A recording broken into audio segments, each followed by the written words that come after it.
Good evening, everyone. This is Mark, and you're listening to Interesting Stories. Grab something warm to drink, get comfortable, dim the lights if you can, and settle in. Tonight's story was sent in by one of our listeners, and it's a long one, so we're going to take our time with it, the way it deserves. This is a story about a marriage that looked, from the outside, like it had everything going for it. A story about a friendship that turned out to be something else entirely, hiding in plain sight for years.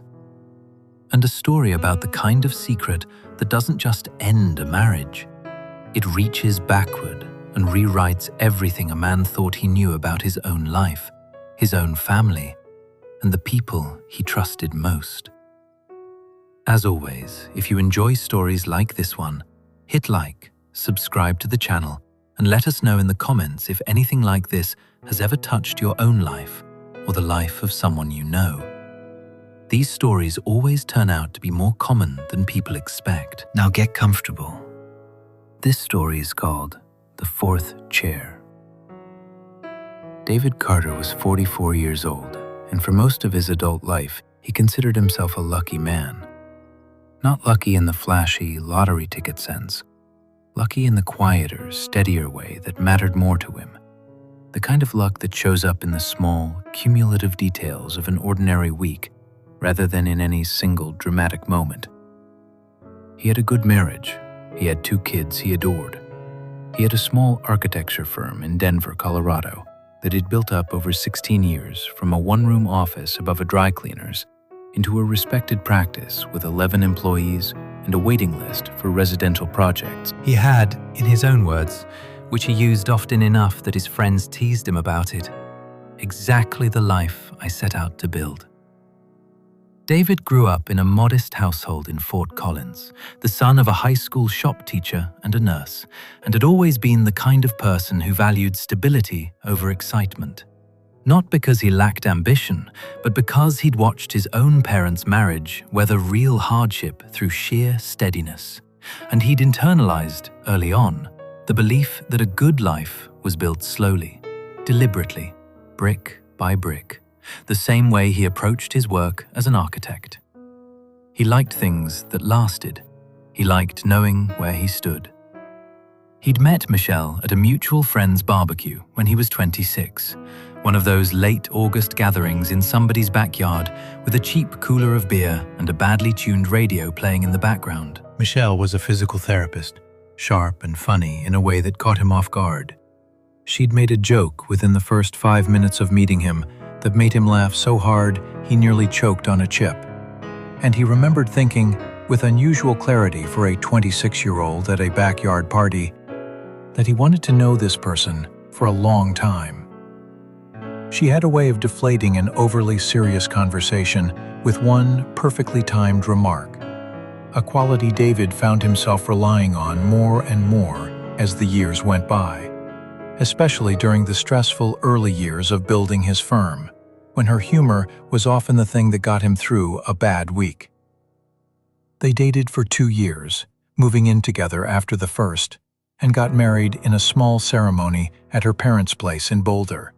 Nothing extravagant, just close family and a handful of friends under a rented tent, with Michelle's father giving a toast that made almost everyone cry. They settled into a brick 2-story house in the Washington Park neighborhood that they'd slowly, lovingly fixed up over the better part of a decade, refinishing the hardwood floors themselves one exhausting weekend, repainting the kitchen 3 different times before settling on the right shade of sage green, turning the cramped attic into a small home office where David still did most of his design sketches by hand, the old-fashioned way, even after the firm had gone almost entirely digital. They had 2 children. Their son, Tyler, was 17, a junior in high school, quiet and serious in a way that reminded David of his own father, obsessed with building computers from spare parts he found online, the kind of kid who would rather spend a Saturday afternoon troubleshooting a motherboard than going to a party. Their daughter, Lily, was 9, still young enough to believe her father could fix anything, still young enough to climb into bed with them on Saturday mornings and demand pancakes shaped like animals, still at the age where she thought her dad hung the moon. an expression David's own mother liked to use, and which had become, over the years, something David quietly treasured.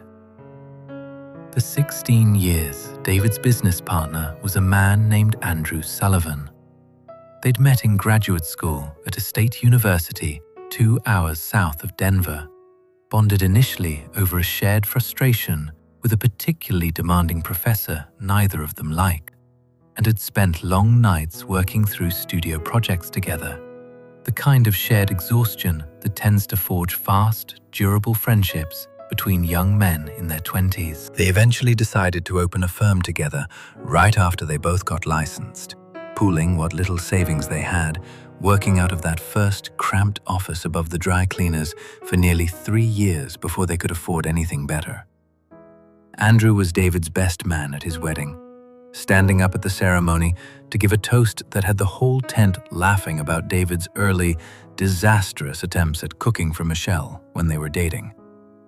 David was godfather to Andrew's oldest daughter, Emma, a role he took seriously, remembering her birthday every year without fail, showing up to her middle school graduation, even during a particularly hectic stretch at the firm. The two families vacationed together most summers, a lake house in Michigan some years, a rental in the Outer Banks other years, sometimes just a long weekend camping trip when budgets were tighter. Andrew's wife Karen and Michelle had become close friends independently of their husbands, the kind of friendship where they'd meet for coffee without either man being involved at all, where they texted each other about things that had nothing to do with David or Andrew, books they were reading, a difficult conversation one of them had had with a parent, the ordinary texture of two women's separate, overlapping lives. At every dinner party, every holiday, every backyard cookout, there was a running joke in both families.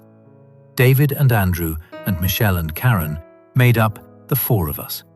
Inseparable, practically family, closer in some ways than either couple was to their own actual extended relatives, most of whom lived out of state.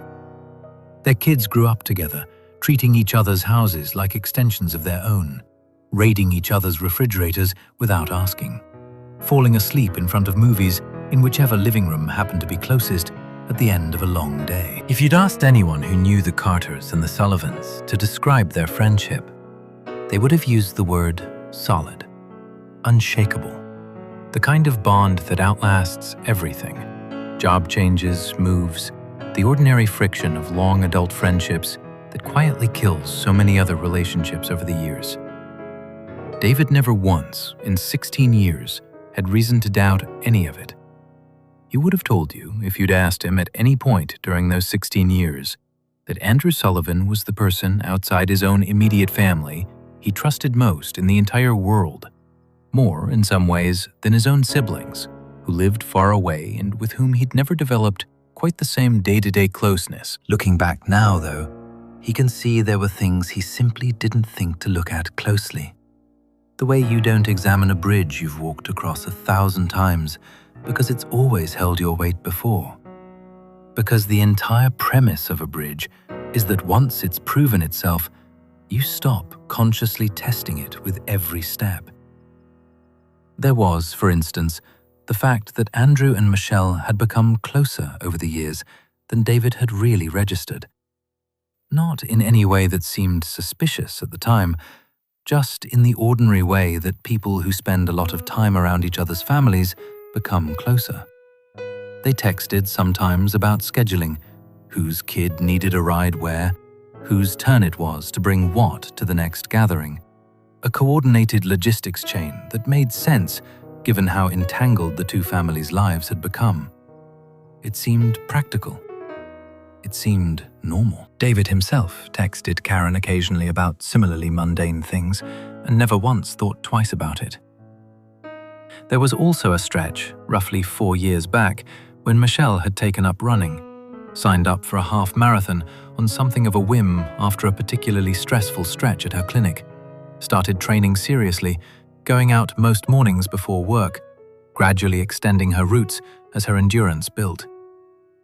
David had been proud of her for it, had even bought her a new pair of running shoes for her birthday that year, had gone to watch her cross the finish line at the actual half marathon, cheering with Lily perched on his shoulders, genuinely moved by how strong and happy Michelle looked in that moment. What he didn't think much about at the time was that Andrew had also, around that same period, started running more seriously himself, citing his doctor's advice about his cholesterol, and that the two of them had, once or twice, mentioned running the same loop through the park near their old office, comparing notes about pace and route.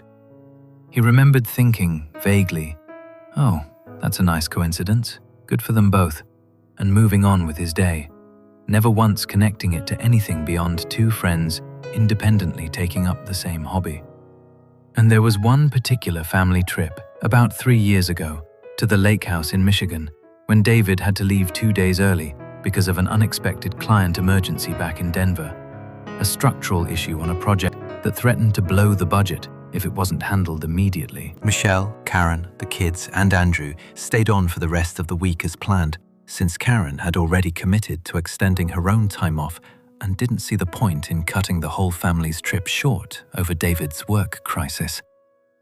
David remembered feeling a small twinge of something when he left. Not suspicion, just the ordinary reluctance of leaving a vacation early, mixed with a faint embarrassment at having to abandon his family at the lake. But he'd pushed it aside and flown home to deal with the crisis at the office, working nearly around the clock for 3 straight days to fix the problem.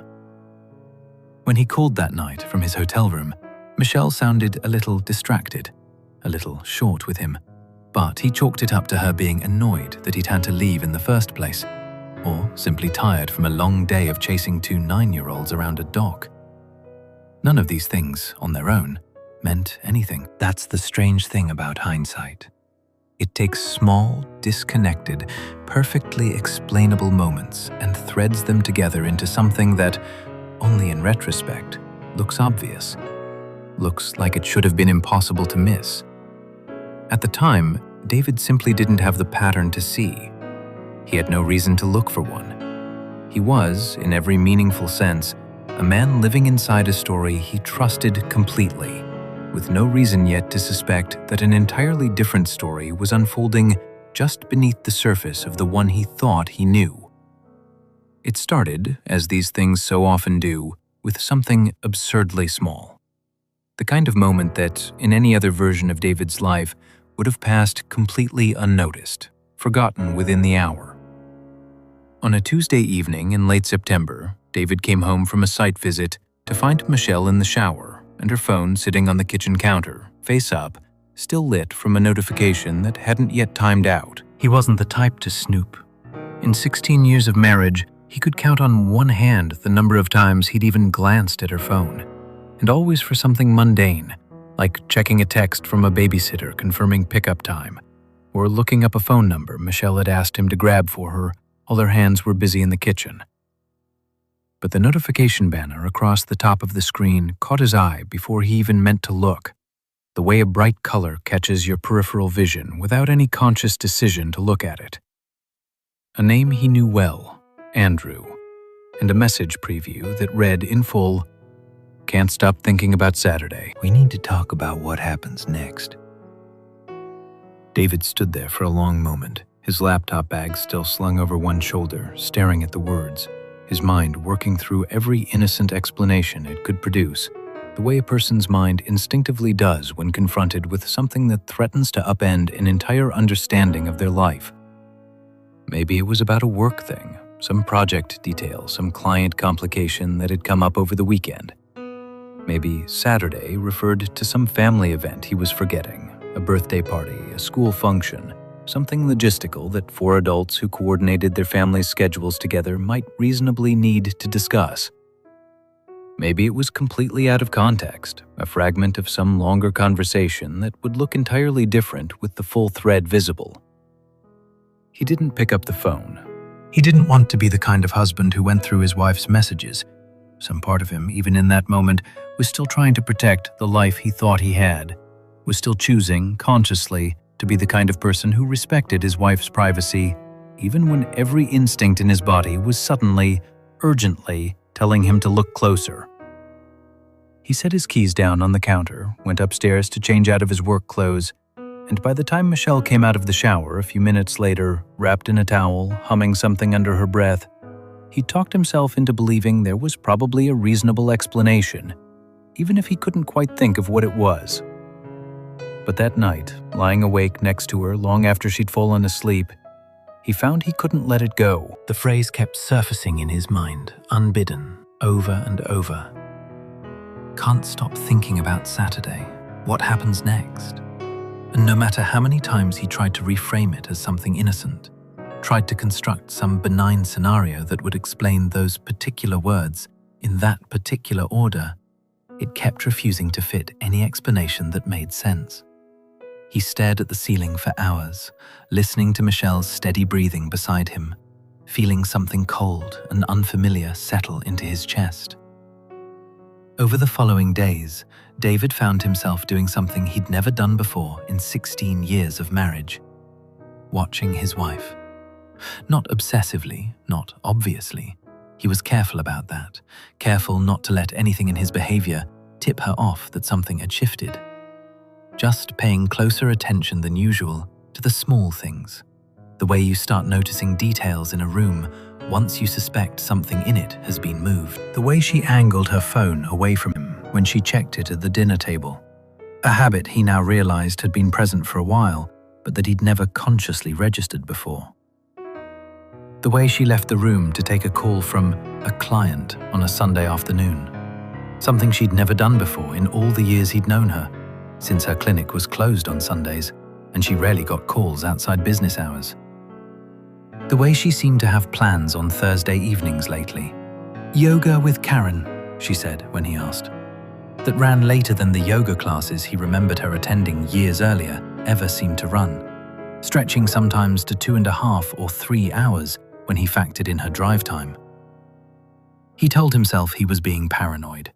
He told himself that 16 years of marriage and trust didn't just evaporate because of one ambiguous text message glimpsed for 2 seconds on a kitchen counter. He reminded himself repeatedly of every good reason he had to trust Michelle. 16 years of a happy marriage, 2 children they'd raised together, a partnership that had weathered real difficulty, including a frightening stretch when Tyler was a toddler and had been hospitalized with a severe respiratory infection. A period during which Michelle had been, in David's memory, an absolute rock, sleeping in a hospital chair for 4 consecutive nights without complaint. Surely, he told himself, a person capable of that kind of steadfast love wasn't capable of the thing he was starting to suspect. But the unease kept building anyway, quiet and persistent, refusing to be reasoned away, until one evening, about a week after he'd seen the message, he found himself alone in the house while Michelle picked up Lily from a friend's house, and he made a decision he wasn't proud of, but couldn't talk himself out of. Not anymore. He picked up her old iPad, the one she rarely used anymore, relegated to a kitchen drawer for looking up recipes, which was still logged into her messages through their shared family account for backup purposes, something they'd set up years earlier for the kids' devices and never bothered to change or think about since. And there, scrolling back through months of message history he'd never had any reason to look at before, sitting alone at his own kitchen table with his heart pounding in a way that felt almost physically dangerous, David found what would end up changing the rest of his life. The conversation between Michelle and Andrew went back further than David had braced himself for. Nearly 3 years, based on the earliest messages he could find, stretching back through hundreds and hundreds of individual texts that he now had to force himself to read, slowly, methodically, even as every instinct told him to stop, to put the iPad down and pretend he'd never picked it up in the first place. It hadn't started as anything explicit. The earliest exchanges, dated back 3 years, were mundane, almost boring. Comments about a movie one or the other had seen, a complaint about a difficult client, a joke about one of their kids' soccer coaches, the ordinary texture of 2 friends' casual correspondence. If David had stumbled onto only those messages from that earliest period, he would have found nothing unusual in them at all, would have recognized the same easy, familiar rapport he'd witnessed 1,000 times at dinner parties and cookouts over the years. But somewhere around 18 months in, the tone shifted, gradually at first, and then unmistakably. The messages grew warmer, then more personal, then unmistakably intimate. There were photographs David wished with his entire being he'd never seen. Images that made his stomach turn in a way he hadn't known was physically possible. There were messages planning specific times and places to meet, a hotel near the airport used more than once, according to the recurring references David found scattered across the thread. A conference Andrew claimed to be attending out of state that, based on the timestamps and cross-referenced against messages sent supposedly from that conference, he clearly hadn't attended alone, or perhaps hadn't attended at all. There were messages from Michelle that used language David had once believed was reserved only for him. Phrases and pet names that had once felt special precisely because they belonged only to their marriage. Words he now saw repurposed and directed at someone else entirely, which somehow felt like its own distinct and separate violation, layered on top of everything else. And there, dated just 8 days before David found the messages, a date he would remember with strange, unwanted precision for years afterward, was a conversation that stopped him cold, that he read and reread with a growing sense of vertigo. Andrew had written, "I keep thinking about it. What if we just told them? I know it's insane. I know the timing is terrible. But I don't know how much longer I can keep doing this, pretending at every dinner like nothing's happening." Michelle had responded, only 12 minutes later, according to the timestamp. "We can't. Not yet. Not with the kids the way they are right now. Please, just give me time to figure out how to do this the right way." David read that exchange 4 or 5 times before the full meaning of it fully landed, before his mind stopped trying to soften it into something less catastrophic. This wasn't a one-time slip, a moment of weakness that had spiraled briefly out of control and that either of them regretted. This was an ongoing, sustained, years-long relationship that both Michelle and Andrew had discussed ending their respective marriages over, and had apparently decided against, not because they'd chosen, together or separately, to stop what they were doing, but because the timing wasn't convenient yet.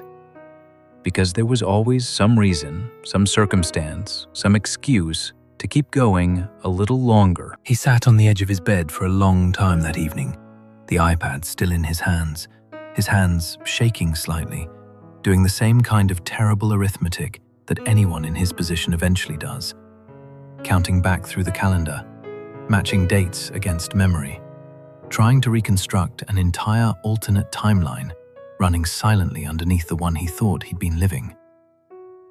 The half-marathon Michelle trained for 4 years ago, the lake house trip he'd left early 3 years back, right around the period when the messages suggested things had first turned physical.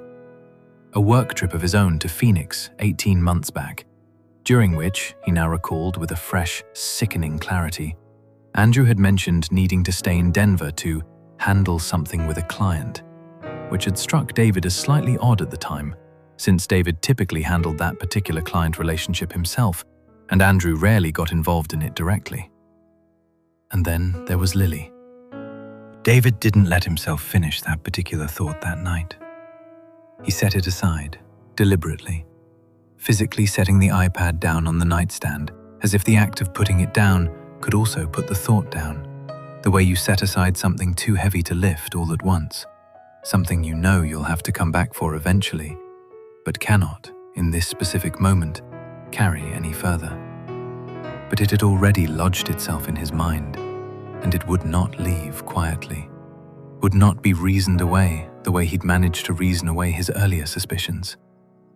Lily had been born almost exactly 9 months after a period, based on what he now knew from the message timestamps, when Michelle and Andrew's relationship appeared to have already turned physical, already crossed whatever line separated a close friendship from something else entirely. He didn't sleep that night. He lay next to his wife in the dark for hours, listening to her breathe. The same steady, familiar breathing he'd fallen asleep to for 16 years. Feeling like he was lying next to a complete stranger who happened to be wearing his wife's face, wearing her voice, wearing every outward feature of the person he'd built an entire life around, while something underneath all of it had apparently been someone else, someone he'd never actually met. David didn't confront Michelle immediately. He told himself it was because he wanted to be certain before he said anything that couldn't be unsaid. Some careful, methodical part of his brain, the same part that had built a successful architecture practice through patience and precision, insisted on gathering complete information before acting on anything this consequential. But if he was honest with himself, lying awake at 3 a.m, turning the whole thing over and over, it was also because some part of him was terrified of what confirming it out loud would mean. Terrified of the exact shape the rest of his life was about to take once the words were actually spoken between them. Once there was no possible way to put any of it back. He spent the better part of 2 weeks in a strange, suspended state, going through the motions of ordinary life while carrying something enormous and silent underneath it. A kind of low-grade, constant vertigo that never fully went away, no matter what he was doing. He went to work. He reviewed blueprints with Andrew across the same conference table they'd shared for 16 years, made small talk about a client's kitchen renovation, discussed a zoning issue on a commercial project they were bidding on together, and felt something close to genuine disbelief at his own ability to sit across from the man, make eye contact, even laugh at one of Andrew's jokes, and behave outwardly, as though nothing at all had changed. He coached Tyler through a difficult calculus assignment at the kitchen table one evening, watching his son's pencil move across the paper, thinking with a strange, detached clarity about how much of what he thought he knew about his own family might turn out to be built on the same kind of unexamined assumption that had, apparently, governed his entire marriage. He took Lily to her Saturday morning gymnastics class, as he did most weekends, and watched her cartwheel across the mat with the same fierce concentration she brought to everything, and found himself staring at her face longer than usual, searching it for something he couldn't name, and, if he was honest, desperately didn't want to find. During those 2 weeks, David did something else too. Something methodical, almost clinical, that surprised him with how easily he was able to detach from the emotional weight of it and simply gather information, the way he might approach an unusually difficult and personal engineering problem, breaking an unbearable situation down into a series of smaller, more manageable steps. He requested his own paternity test, discreetly, through a private lab that didn't require Michelle's consent or knowledge, for what's sometimes called a peace of mind test. Using a strand of hair he collected from Lily's hairbrush late one night after she'd gone to sleep, his hands trembling slightly as he sealed the small plastic bag, and a cheek swab of his own, taken the same night in the bathroom mirror. Staring at his own reflection and barely recognizing the tired, hollow-eyed man looking back at him. It would take, the lab told him over the phone, roughly 2 weeks to get results, a timeline that felt, to David, almost unbearably long. While he waited, he kept building a fuller picture of the affair, quietly, carefully, going back through the message history whenever Michelle was out of the house, cross-referencing dates against old calendar entries stored on the family's shared digital calendar, old credit card statements he pulled up online late at night after Michelle had gone to bed, old photographs from family trips, where he now looked with new and unwelcome eyes at how close Michelle and Andrew stood in group photos, how their body language had shifted subtly over the years in a way he'd never had any reason to notice before. A hand resting a beat too long on a shoulder in a photo from 4 summers ago. A particular way Michelle seemed to angle her body toward Andrew, rather than toward David, In several photos David had, until now, simply filed away in a shared family album without a second glance. He found a pattern of hotel charges on a credit card Michelle used mostly for small personal purchases, a card David rarely looked at closely, since the balance was always modest and always paid off in full each month. Exactly the kind of unremarkable account that never draws scrutiny, precisely because it never causes a problem. Spread across nearly 3 years, the charges were small but consistent. A hotel here, a hotel there, always timed to line up with periods when David himself was traveling for work, or with the excuse of a girls' trip with Karen that, on closer examination, sometimes didn't quite line up with what Karen herself had posted on social media about her own whereabouts during those same weekends, or, on more than one occasion, with a work conference that Michelle claimed to be attending for her physical therapy practice. Conferences that, when David quietly checked professional association websites and searched for records of attendee lists, didn't appear to exist under those names in those cities on those dates at all. 2 weeks later, almost to the day, the paternity results came back. David sat alone in his car in the parking lot of his own office on a grey Thursday afternoon, engine off, rain starting to spatter lightly against the windshield, and opened the email on his phone with hands that weren't entirely steady. He read the summary line 3 times before it fully registered, before his mind stopped trying to reinterpret the plain language of it into something more survivable. The probability of paternity was listed at 0%. Calculated, the report explained in clinical, indifferent language, based on a comparison of genetic markers that excluded him, conclusively and without ambiguity, as Lily's biological father. He sat there for a long time after that, not crying, not moving, just staring through the rain-streaked windshield at nothing in particular, feeling something inside him rearrange itself permanently, feeling the architecture of his own understanding of his life quietly, irreversibly redesign itself around this one new, immovable fact. Everything about the last 9 years of his life, every bedtime story he'd read 100 times until he had it memorized, every skinned knee he'd cleaned and bandaged, every gap-toothed school photo taped to the refrigerator, every daddy called out across a crowded playground when she spotted him waiting, had been real to him, had meant everything to him, and none of it changed in that moment. Not really. Not in the way that mattered most. But something underneath it had shifted into a shape he didn't yet have language for.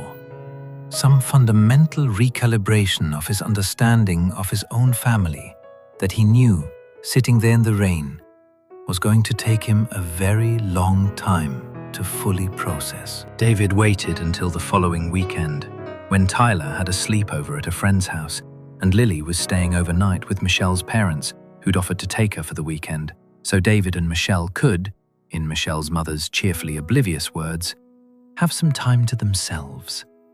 An irony that wasn't lost on David when he thought about it later. An ordinary, well-meaning grandparent unknowingly clearing the exact stage on which her daughter's marriage would come apart. He didn't plan an elaborate confrontation. He'd considered, at various points over those 2 weeks, writing out what he wanted to say, rehearsing it the way he might rehearse a difficult client presentation. But every version he tried felt hollow, performative, wrong for the moment. In the end, he simply waited until they were sitting in the living room after dinner, in the kind of ordinary Saturday evening quiet they'd shared 1,000 times before. The television off, a half-finished glass of wine on the coffee table in front of Michelle. The house unusually silent without either of the kids' noise filling it. And he set 2 things down on the coffee table between them, side by side. A printed page from the messages, the specific exchange he'd read over and over about what happens next, and a folded copy of the paternity test results. Michelle looked at the papers for a long moment, before she looked up at him, her face going through a series of small, rapid shifts David had never seen on her before. Confusion, then recognition, then something that looked almost like relief. The strange relief of a long-carried weight finally being set down, even under the worst possible circumstances. David watched something in her face collapse. Not surprise exactly, but the particular kind of dread of someone who has been waiting on some level for this exact moment for a long time, who has rehearsed a dozen versions of this conversation in her own mind over the years, and to simply, finally, run out of road to keep avoiding it. "How long have you known?" she asked quietly, her voice barely above a whisper. Not, "What is this?" Not, "Let me explain." Not any of the deflections David had half-braced himself for. Just an acknowledgement, immediate and total, that stripped away any remaining hope David might have been holding on to, some small, stubborn corner of himself that had kept insisting right up until this exact moment that there was some explanation that would make this not what it obviously was.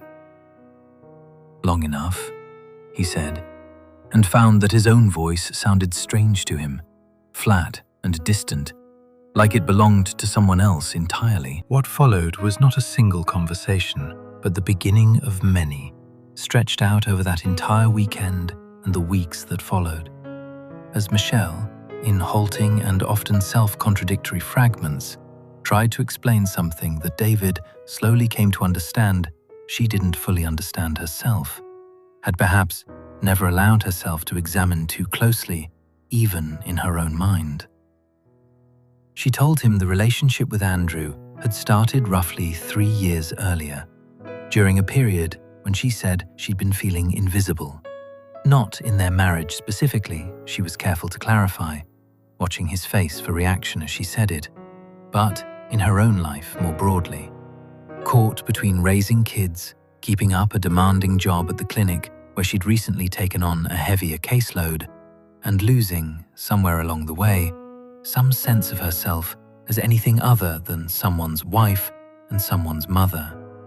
Some version of herself, she said, she couldn't quite name or locate anymore. She said it started as something she told herself was harmless. A friendship that had always existed, that had simply deepened, that she hadn't seen coming until it had already gone further than she meant it to. One conversation at a time, one small crossed line at a time, until the lines had all blurred together into something she could no longer clearly trace back to any single decisive moment. She said she had tried more than once to end it. Genuinely tried, she insisted, watching him closely to see if he believed her, and had failed each time, and had told herself each time that it would be the last time, that this particular ending would finally stick. And it never did. When David finally asked the question he'd been most afraid to ask, the question he'd rehearsed silently 100 times in the 2 weeks leading up to this conversation, whether she'd known at the time Lily was conceived that there was even a possibility the child wasn't his, Michelle broke down in a way David had never seen her break down before. Not even during Tyler's hospitalization, not even at her own father's funeral 11 years earlier. She admitted, through gasping, uneven breaths, that she'd had a strong suspicion, almost from the beginning of that particular pregnancy, that she had chosen deliberately, consciously, not to find out for certain. Because she said she couldn't bear to know, couldn't bear what knowing would force her to confront and decide. She said she told herself over and over across 9 years that Lily was David's daughter, regardless of biology. That the not knowing let her believe that on some level it might even be true. That she had built an entire fragile architecture of denial, specifically to make it possible to keep living inside both her marriage and her secret at the same time. David asked her whether Andrew knew. Michelle said she believed he suspected, that they had talked around it obliquely more than once over the years, without ever addressing it head-on, but that they had never spoken about it directly, never actually said the words out loud to each other. An admission that, in its own way, disturbed David almost as much as anything else she'd told him that weekend. The idea that this enormous, life-altering possibility had existed in the room between the two of them for 9 years, unspoken, both of them choosing, again and again, not to look at it directly, not even with each other. The days that followed were some of the strangest of David's life. He moved out of the house within the first week, renting a small apartment closer to his office, a decision that felt at once inevitable and surreal. Packing a suitcase in the bedroom he'd shared with Michelle for 16 years, folding shirts he'd owned for a decade, aware the whole time that he was, in some sense, packing up an entire version of his life that had never actually existed the way he thought it had. That the 16 years he was walking away from had, in significant ways, been a story he'd been told, rather than a life he'd actually lived. Telling Tyler was one of the hardest conversations David ever had, harder even than the confrontation with Michelle in certain respects, because there was no version of it that didn't feel like inflicting a wound on someone who had done absolutely nothing to deserve it. His son, 17 and old enough to understand the full weight of what he was being told, went quiet for a long time after David explained what had happened.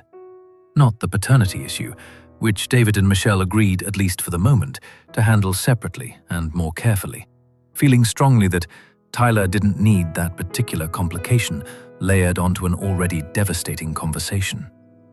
But the affair itself. The fact that his parents were separating after his entire lifetime of watching them together.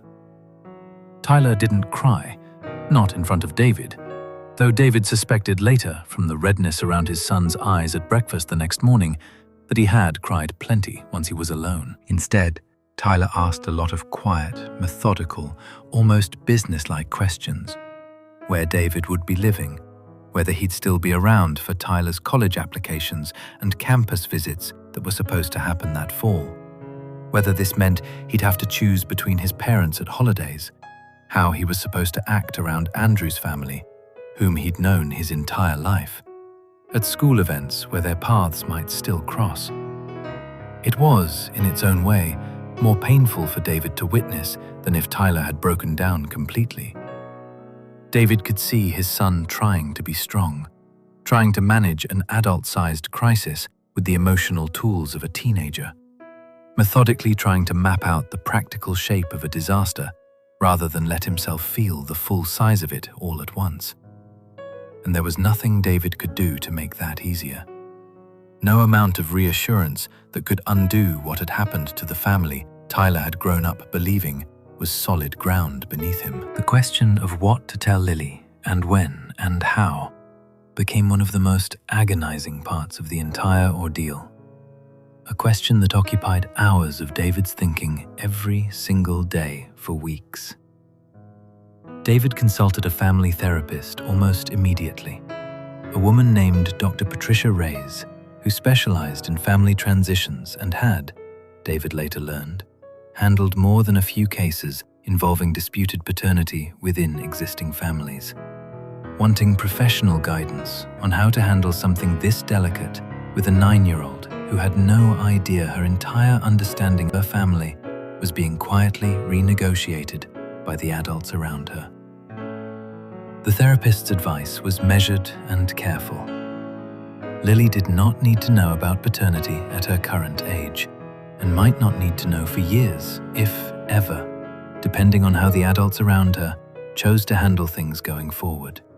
And depending on decisions that hadn't yet been made about Andrew's own role, if any, in Lily's life. What mattered most, the therapist said, repeating it more than once across several sessions David attended both with and without Michelle, was that Lily continue to feel loved and secure by every adult in her life, regardless of the complicated adult circumstances behind it, and that any future disclosure, if it ever happened, be handled with extreme care, ideally with professional guidance, and not as a byproduct of adult conflict.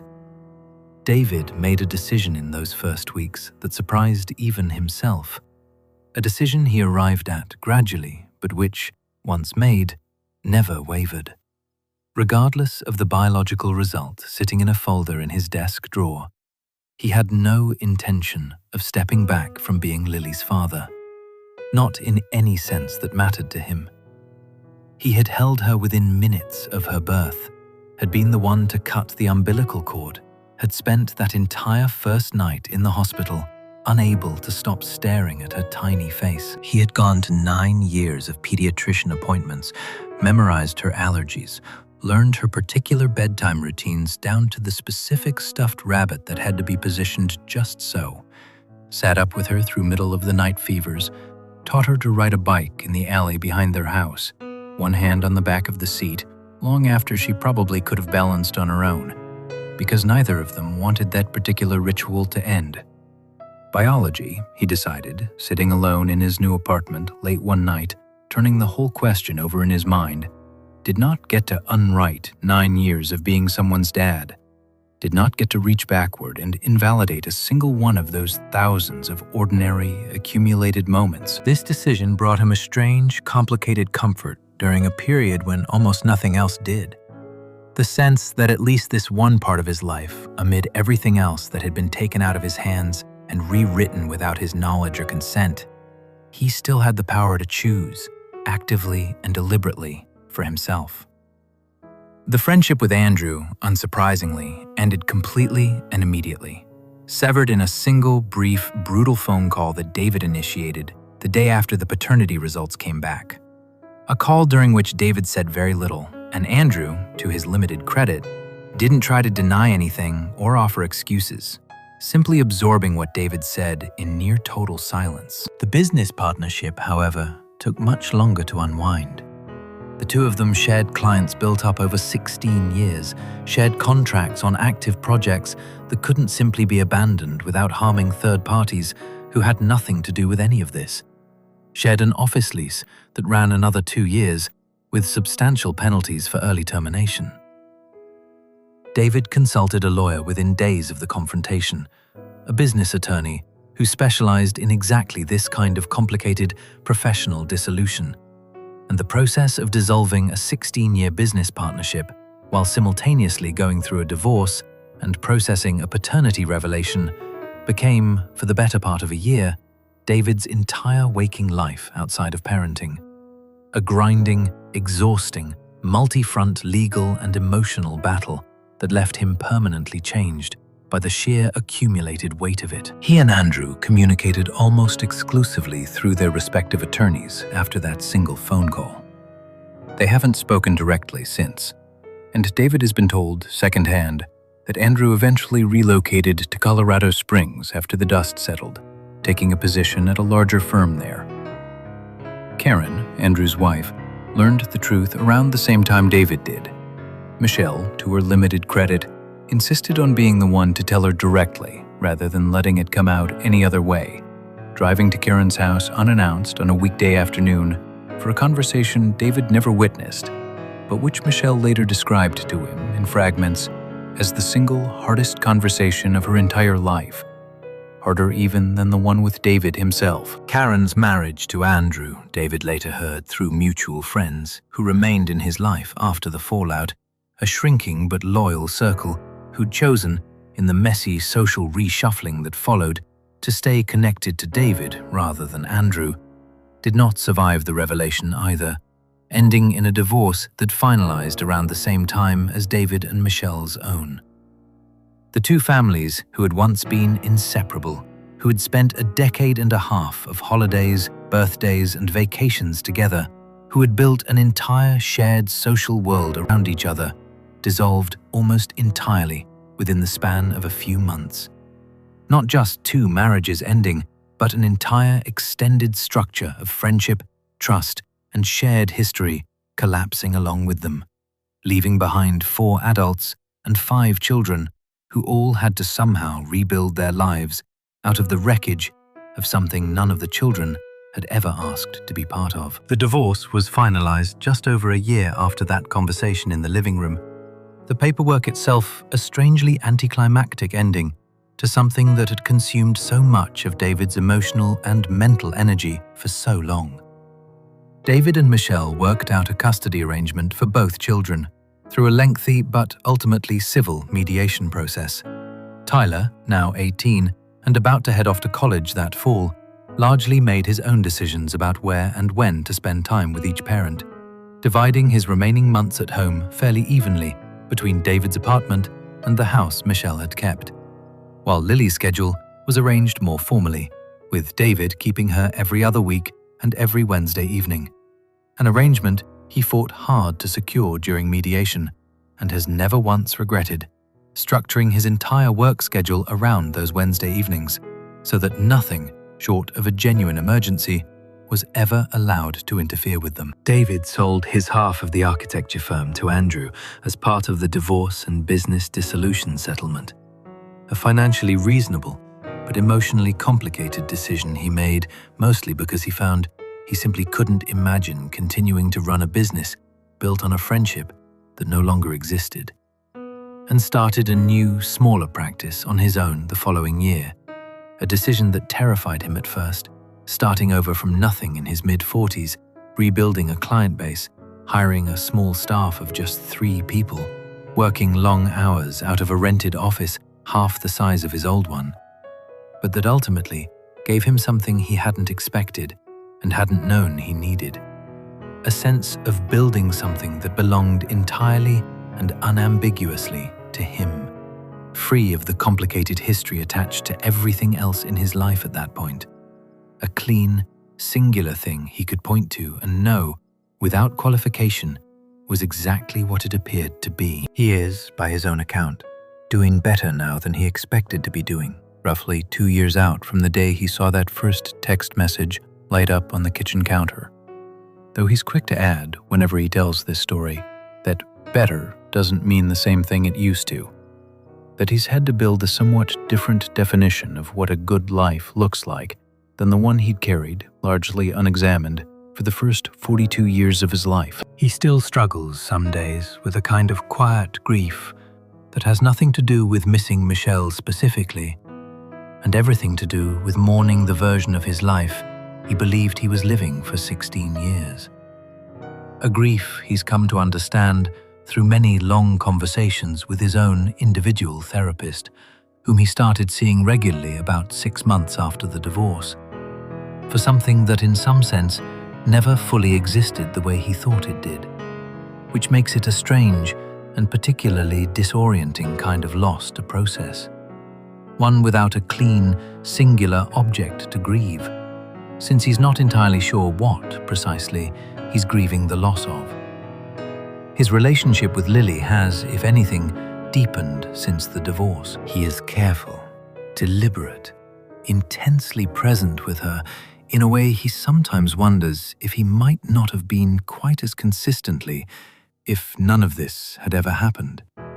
Not because he loves her more now than before. He's quick to clarify whenever this comes up, since he genuinely doesn't believe that's true, but because some part of him understands, on a level he didn't fully grasp before all of this, that love and biology are not the same thing, are not even reliably correlated, and that the choice to show up day after day, Wednesday evening after Wednesday evening, is the part that actually makes someone a parent, in every sense that has ever mattered to Lily, or ever will. Tyler is doing well at college, majoring in computer engineering as he'd always planned, and has, over the past year, slowly rebuilt something resembling a normal relationship with both of his parents, calling David most Sundays for a long, meandering conversation about nothing in particular, even if the family gatherings that once felt effortless, the casual, easy holidays of Tyler's childhood, now require more deliberate, careful planning to keep everyone comfortable, more advanced coordination about who will be where and for how long. David has thought a great deal in the 2 years since about what it means to build a life around a friendship as much as a marriage, about how the failure in his story wasn't only a marital betrayal, painful as that alone would have been, but a betrayal of an entire structure of trust that had extended outward into an entire circle of people he'd once believed were permanently, unshakably his. People he'd trusted not just with his time and his social life, but with his children, his vulnerabilities, his sense of what a stable adult life was even supposed to look like. He's come to believe, through many hours of reflection and therapy, that the particular pain of his situation wasn't just that his wife had an affair, as devastating as that alone would have been on its own terms, but that the affair had been conducted for years inside the very friendship he trusted most completely in the entire world. Hidden in plain sight at every dinner table, every vacation, every ordinary Tuesday evening phone call about carpool logistics, by two people who had spent that entire time also, somehow, simultaneously, still being his family in every visible, outward respect. If he could go back and say something to the version of himself sitting at that barbecue 20 years ago, the version of himself who believed that a strong marriage and a close friendship were simply things you built once and then trusted to hold their shape forever, without any further active attention. He thinks he would tell that younger self something like this: trust is not a wall you build once and then stop checking on, not a foundation you pour and then simply build upon forever without inspection.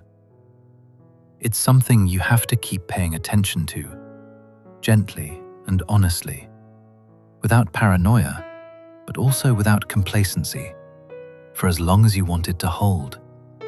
Not out of suspicion of the people you love, but out of the same kind of ordinary, continuous care you'd give to anything else important that you depend on to keep you standing. The same kind of attention you'd give to the structural integrity of a building you'd designed yourself, and now had to live inside. That's tonight's story, everyone. A hard one. Not just a story about infidelity, but about how deeply betrayal can reach when it comes wrapped inside the people we trust most. Inside friendships we never thought to question. Inside an entire structure of a life we'd built, brick by brick, over 16 years without ever imagining it could be hollow in places we couldn't see. David's story reminds us that real strength isn't about never being blindsided by the people closest to us. None of us can fully guard against that. It's about what we choose to rebuild afterward, and who we choose to become for the people who still depend on us, no matter how completely the ground shifted beneath everything else we thought we understood about our own lives. If this story moved you, go ahead and hit that like button and share it with someone who might need to hear it tonight. Subscribe to Interesting Stories so you don't miss what's coming next. And let us know in the comments, what did you think of David's story? Has anything like this touched your life or the life of someone you know? This has been Mark. Take care of yourselves and take care of the people you trust most. Until next time, and good night.